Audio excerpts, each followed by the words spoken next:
새해 복 많이 받으십시오. 근하신년입니다.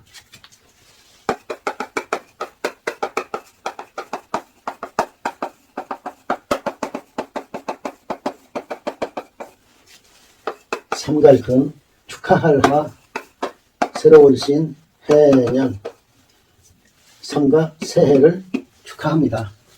옷깃을염이고 단정한 마음으로 새해 맞이를 축하합니다. 이 말이나 새해 복 많이 받으세요나 의미하는 바는 같겠지요. 저는 이 말들을 어려운 와중에서도 이렇게 건강하고 행복하게 새해를 맞는 것을 축하합니다. 이런 뜻으로 알아듣습니다.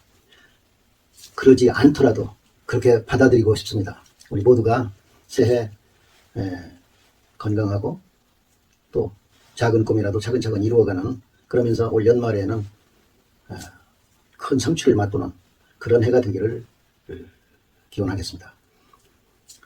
한 20여 년 전까지만 하더라도 이 새해 복 많이 받으세요라든가 근하신년이라고 적힌 연하 카드를 주고받으면서 새해를 맞이했는데, 통신, 교통의 발달로 이제 추억이 되었네요. 그런 것들이. 이번부터는 한시를 감상해 보기로 하겠습니다. 오늘은 새해맞이 시 한 수를 감상해 보실까요? 430년 전, 그러니까 정유재란의 와중에 일본으로 끌려간 우리나라 선비 강항이라는 분이 지은 시입니다. 강항.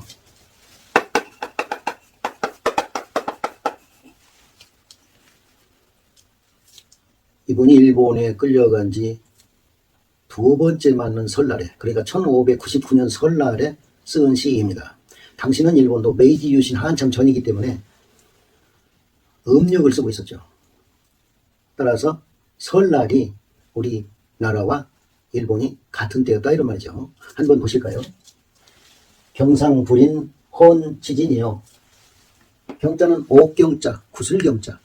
옥 같은 서리가 검은 지자 티끌 진자, 검은 티끌 속에 섞여 있는 것을 참을 수가 없구나. 저는 이렇게 새기고 싶습니다. 여기서 경상이라는 것은 옥 같은 설이라는 말은 조선에서 깨끗이 살고 있던 선비 강항 자신을 의미한다고 저는 새기고 싶습니다. 그리고 이 검은 티끌, 이 말은 더러운 티끌, 이렇게 새겨서 외국 사람들, 일본 사람들을 의미한다고 저는 새기고 싶습니다. 나 강항이, 깨끗하게 살아온 조선의 선비 강항이 더러운 일본 사람들 틈에 섞여 있는 것을 참을 수가 없구나. 벽월관수 야야신이라. 벽자는 둥근 옥벽, 쌍벽을 이루다 할 때 그 벽자죠. 둥근 달을 보면서 관자는 받다 또는 가두어두다, 이런 의미가 있죠. 그러니까 둥근 달을 보면서 받은 향수, 둥근 달을 보고 느끼는 향수가 밤마다 새롭구나. 마가 불생 청세지하니, 말의 뿔은 나지 않더라도 푸른 해는 이르렀구나, 찾아왔구나. 여기서 마각이라는 말은 마른 뿔이 날 수가 없지 않습니까? 그러니까 고향으로 돌아갈 수 없는 상황, 돌아가고 싶지만 가지 못하는 상황, 즉 이룰 수 없는 꿈을 마각이라고 표현했다고 저는 봅니다. 그래서 고향으로 돌아가고 싶은 꿈은 이루어지지 않았지만 청새는, 푸른 해는 새해를 의미한다고 봅니다.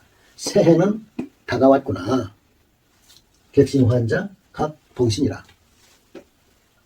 나그네의 마음은, 자자는 본연, 처음, 시초, 자기 자신, 이런 의미가 있지 않습니까? 그래서 본연으로 돌아가서, 조선 사람으로 돌아가서, 어린 시절로 돌아가서 또 다시 각자입니다. 다시 때를 맞이했구나. 이때 신자는 새해 이런 의미로 새기면 좋으리라고 봅니다. 다시 새해를 맞이했구나. 한문이라는 것은 여러 가지 뜻으로 의미로 해석할 수가 있다는 점을 참고해 주십시오. 전라남도 영광 사람인 이 강항 선생은 1567년도에 태어나서 1618년도까지 52년을 살았는데요. 27살이던 1593년도에 과거에 급제했습니다. 그래서 4년 정도 관료 생활을 했는데 1597년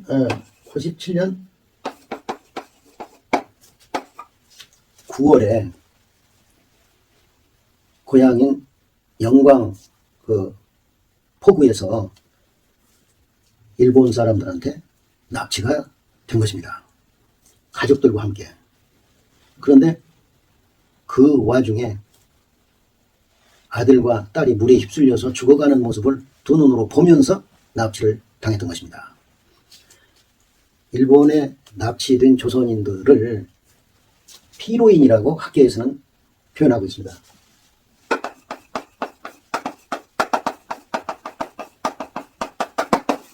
사로잡을 로자 아닙니까?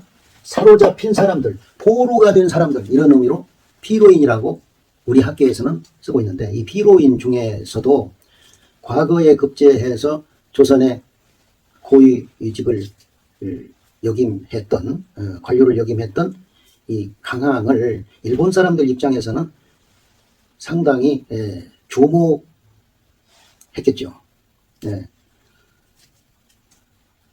그래서 이 강항이 가서 주로 산 곳은 이게 일본 홋카이도, 혼슈, 시코쿠, 규슈 이러면은 여기 가보시면요. 여기 교토 당시 일본의 수도였던 교토에서 주로 생활을 했습니다. 끌려간 지 1년쯤 후에 그러니까 입진왜란이 거의 끝나가던 시절인 1598년 가을에 이 교토의 후시미라는 거울에서 후지와라 세이카라는 사람을 만나게 됩니다. 후지와라 세이카 몸집 왔잖아요. 이 후지와라 세이카라는 사람을 만나게 되는데요. 이 사람은 교토에 있는 상국사라는 큰 절의 스님이었는데 환속해서 유학을 공부하고 있던 사람이었습니다. 강항보다 6살 위였죠. 그런데 이 사람이 얼마나 유학을 공부하고 싶어 했는지 또 조선을 얼마나 동경했는지를 이 강항이 쓴 적중 전문록이라고 하는 글에 이렇게 쓰여 있습니다. 이 후지와라가 강항에게 한 말입니다. 참 부럽습니다. 나는 어째서 중국이나 조선에 태어나지 못하고 일본에 태어났을까요?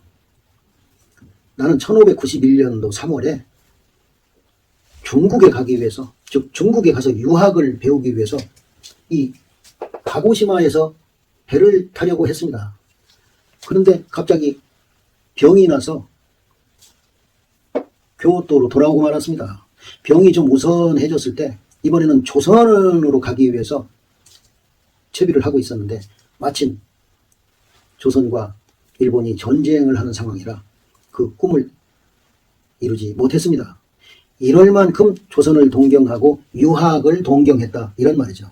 이런 후지와라 세이카가 유학자인 강항을 만났으니 얼마나 반가웠겠습니까? 이 강항에게서 후지와라 세이카가 주자학을 배웠는데 이 후지와라 세이카에 의해서 이 주자학이 당시 일본의 통치자였던 그 임진왜란 직후에 일본의 최고 권력자가 된 도쿠가와 이에야스에게 전수됐습니다. 이 주자학 사상이. 그래서 도쿠가와 시대, 에도 시대라고 일컬어지는 이 도쿠가와 시대에, 이 시대는 1603년도부터 1867년도까지 265년간을 도쿠가와 시대라고 하죠. 이 시대에 일본의 통치 이념이 됐고, 일본이라는 나라가 지정하고 공인하고 교육한 관학이 됐다 이 말입니다. 주자학이. 예. 관학.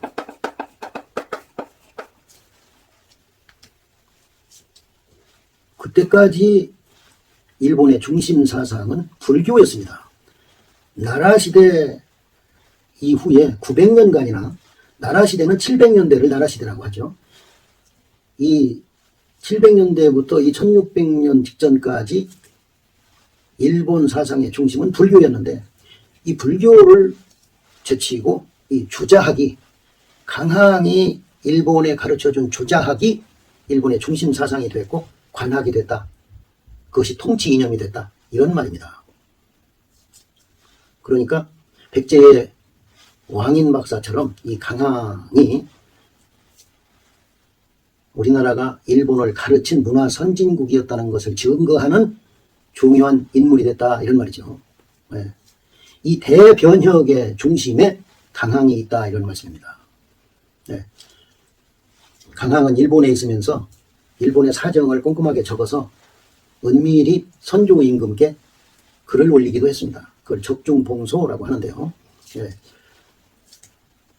우리나라 사람으로서 430년 전에 일본에 끌려가서 설날을 맞이하면서 또 고향을 그리워하면서 지은 시를 역지사지의 마음으로 감상해 보았으면 좋겠다는 취지에서 이 글을 가지고 온 것입니다.